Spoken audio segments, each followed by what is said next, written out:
কি অবস্থা সবার? আশা করি সবাই অনেক ভালো আছেন। তো আজকে আমরা টুকিটাকি যেসব আমাদের যেই কি বলে টুলস গুলো সেগুলো শিখে ফেলবো। তো না দেখার ভিতরে আমরা এই আইড্রপার টুল এটা দেখি নাই।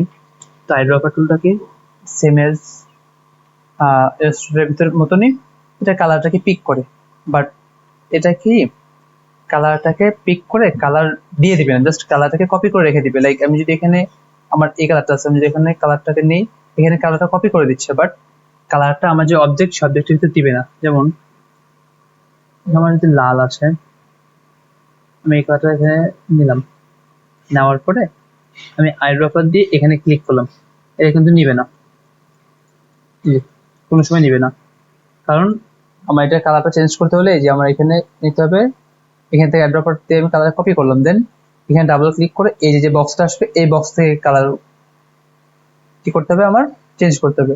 তবে এখানে কালার কপি সেম কপি করে নিলাম কালার বক্স থেকে, দেন ওকে করে এইবার এই যে বক্স, এই বক্স আমি কালার চেঞ্জ করার জন্য কি করতে হবে, এটাকে সিলেক্ট করতে হবে। আমার এই শেপটাকে সিলেক্ট করব, সিলেক্ট করে এই যে এখানে যেই আমার শেপ টুল, সেই শেপটা আসার পরে যেখানে কালার চেঞ্জের অপশন আসবে, দেন আমি এখান থেকে কালার চেঞ্জ করতে পারবো, যে বা এখান থেকে কালার চেঞ্জ করতে পারবো ইচ্ছা মতো। আপনি হাজারো এটা সিলেক্ট করে এখান থেকে হাজারবার কালার চেঞ্জ করলে এই কালারটা চেঞ্জ হবে না এখান থেকে। আচ্ছা, কালার চেঞ্জ করার কয়েকটা উপায় আছে। একটা অবজেক্টকে সিলেক্ট করে শেপ টুলে এসে দেন কালার চেঞ্জ করা, আর সেই স্ট্রোক তো আছে, স্ট্রোকের কালার সেম, এই যে স্ট্রোকের কালার দিয়ে প্লাস আমি এই পাশে স্ট্রোক বাড়াই দিলাম, ইন্টার প্রেস করেন, বাড়াইলে ইন্টার প্রেস করেন, এই যে স্ট্রোক হয়ে যাচ্ছে। আমি স্ট্রোক এখানে দিব না, নান করে রেখে দিলাম। তারপর এখানে আরেকটা ওয়ে আছে, এই যে এই লেয়ার থেকে সিলেক্ট করে লেয়ার থেকে ডাবল ক্লিক করলে এখান থেকে আমি কালার চেঞ্জ করতে পারতেছি। অর এই যে প্রপার্টিসে এই যে এখানে ফিল কালার আছে, এই ফিল কালার থেকে আমি কালার চেঞ্জ করতে পারতেছি। এই হচ্ছে কালার চেঞ্জ করার নিয়ম, ঠিক আছে? তো আইড্রপার দিয়ে নিতে পারবো, নিয়ে আমার এটাকে কপি করে নিতে হবে। যে এখানে আমি যে ক্লিক করলাম, এখান থেকে কপি করে নিয়ে দেন এই যে উপরে যে বক্স, এই বক্স থেকে কপি করে নিতে হবে, এই বক্স থেকে দেন আমাদের কালারটা দিয়ে নিতে হবে। এটাই হচ্ছে একটু ঝামেলা কালার চেঞ্জ করার ক্ষেত্রে, যেটা ইলাস্ট্রেটরে করা লাগে না, ঠিক আছে? এই কথা তো সরি, এই কথা তো বুঝবেন। এই যে যেই এই গোল করার যেটা রাউন্ড শেপ কিভাবে করতে হয়, এটা ইলাস্ট্রেটরে দেখানো হয়েছে আপনাদেরকে। আচ্ছা, আর আরেকটা কাজ করতে পারেন এই সাইজের ক্ষেত্রে, মানে শেপের ক্ষেত্রে। ধরুন আমরা একটা শেপ বানাবো, সাইজটা আমরা দেখি, আউটপুট সাইজটা কি আছে। আচ্ছা, ক্যানভাসের সাইজ এখানে, এই যে ক্যানভাস সাইজ 1080 বাই 1080। তো আমরা এখানেও 1080 বাই 1080 নিব, পিক্সেলে কনভার্ট করে নিই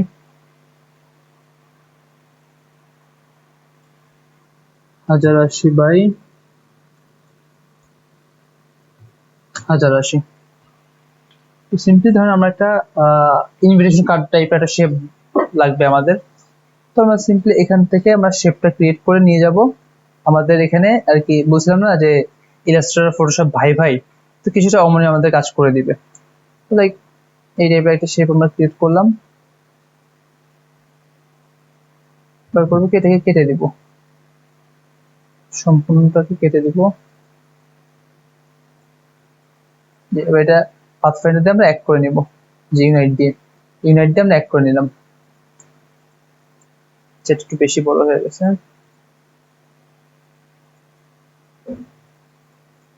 হ্যাঁ ঠিক আছে।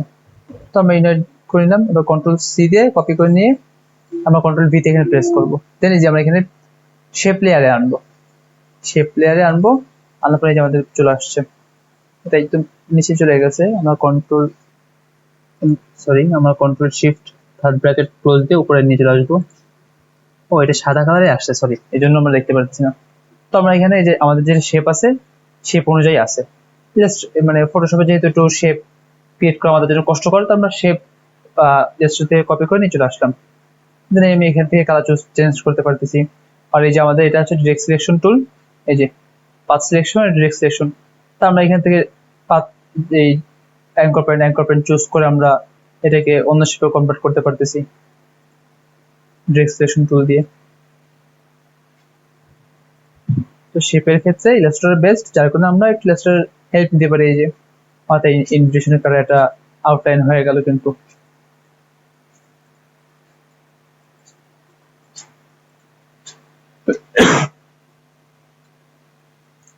মোটামুটি এগুলাই হচ্ছে আর কি টুকিটাকি টুলস। আর টেক্সট যেটা, এটা আপনারা সবাই পারবেন। এখানে যেগুলো আছে টেক্সট যে টুলস গুলা, এগুলো তো আপনারা পারবেন, এগুলো দেখানোর কিছু নাই। এই যে টেক্সট এখানে নিবেন। আচ্ছা, টেক্সটের ক্ষেত্রে একটা জিনিস দেখা দিই, টেক্সটের কালারও সেম। শেপের ক্ষেত্রে যেমন শেপ টুলে আসতে হয়, টেক্সটের ক্ষেত্রে টেক্সট টুলে যেতে হয়। দেন এই যে কালার চেঞ্জ করতে পারবেন এখানে। এই যে টেক্সট টুলে যাওয়ার পরে এই যে টেক্সট টুল, এই যে টেক্সট টুলে যখন ক্লিক করবেন তখন এখান থেকে আপনি এই যে চুজ করতে পারবেন। এই যে এটা হচ্ছে মূল। আর এই টেক্সট চেঞ্জের জন্য তো আপনার যে ক্যারেক্টার আছে, প্যারাগ্রাফ আছে, এগুলো তো বুঝবেনই, দেখে আসছেন আগে। আচ্ছা, এই শেপ টুলে একটা মজার জিনিস হচ্ছে এই যে কাস্টম শেপ। এই কাস্টম শেপটা আপনাদের একটু কাস্টম শেপ দেখাই। এখানে আপনার ইচ্ছা মতন কাস্টম শেপ আঁকতে পারবেন। লাইক এই যে এখানে হিউজ ধরনের কাস্টম শেপ আছে। আমরা যদি এখানে দেখি যে বোর্ড আমাদের ক্রিয়েট করা লাগে না, এই যে আমাদের বোর্ড এখানেই আছে। এখানে একটা শেপ, আমরা এখান থেকে অন্য কিছু নিব, বোর্ড নিব না, লিফ নিব, যেটা গাছ, আমরা গাছ নিব, তাই না? ধরুন এই যে শেপ নিলাম, নিয়ে এই যে গাছ রাখলাম। এই যে কাস্টম শেপ। আবার আমরা আরেকটা কাজও করতে পারি, যে গুগলে যে আমরা যে নামাইছিলাম না, ব্রাশেস, সেম অ্যাজ ব্রাশেস এর মতো ফটোশপ কাস্টম শেপস। এই যে আমাদের যে ব্রাশেসতেই পাবো, আমাদের যে ব্রাশেস ওয়েবসাইট, ওই ওয়েবসাইটেই পাবো। সিম্পলি এখানে ক্লিক করে একটা কাস্টম শেপ আমরা ডাউনলোড করি। এই শেপটা আমি ডাউনলোড করব, ফ্রি ডাউনলোড।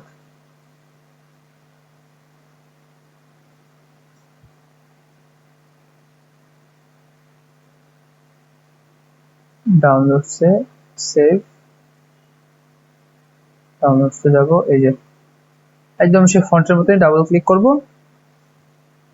আমাদের ডিরেক্ট ফটোশপে নিয়ে চলে যাবে। এই যে এখন কাস্টম শপে যান, এখানে একদম নিচে আসেন।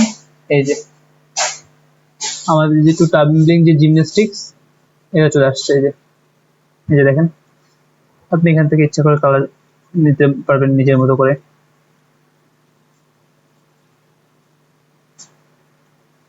আরেকটা টুলস ছিল না, আরেকটা কি শেপ করে দেখি তো, ও সেমই বাট আরেকটু অন্যরকম। এই যে এই হচ্ছে টুকিটাকি বাকি যে জিনিসগুলা। তো মোটামুটি আমাদের এখানে যা আছে, এটা তো জুম আউট জুম ইন, এগুলো তো আপনার। আচ্ছা, জুম আউট জুম ইন এটা আমি না কোথাও দেখাই না, তাই না? এটা হচ্ছে কন্ট্রোল প্লাস অল্ট্রা প্রেস করলে, যে কন্ট্রোল প্লাস অল্ট্রা প্রেস করে মাউসের যে স্ক্রল বাটন, এটা যদি আপনি সামনের দিকে দেন তাহলে জুম হইতেছে। আর যদি কন্ট্রোল প্লাস অল্ট্রা প্রেস করে মাউসের যে কার্সার, সরি, স্ক্রল বাটন আছে, এটা ব্যাকের দিকে দিলে জুম আউট হইতেছে। কন্ট্রোলটা প্রেস করে যদি আমরা সামনের দিকে দেই তাহলে স্ক্রল করি, তাহলে জুম হচ্ছে। আর যদি ব্যাকের দিকে দেই তাহলে কি জুম আউট হতেছে। আর এই যে আমাদের যে এই শেপটা, এই যে কি বলে হ্যান্ড শেপ, হ্যান্ড শেপটা আমরা জাস্ট স্পেস প্রেস করলে আমরা হ্যান্ড শেপটা পেয়ে যাইতেছি। এই যে স্পেস প্রেস করলে হ্যান্ড শেপটা পেয়ে যাইতেছি। তো এই ছিল মোটামুটি আজকের ক্লাস। তো আজকে সবাই ভালো থাকবেন, সুস্থ থাকবেন। আর নেক্সট হয়তো আমাদের 2-3টা ক্লাস বাকি, এরপরে মোটামুটি ফটোশপ শেষ। তো আজকে পর্যন্তই।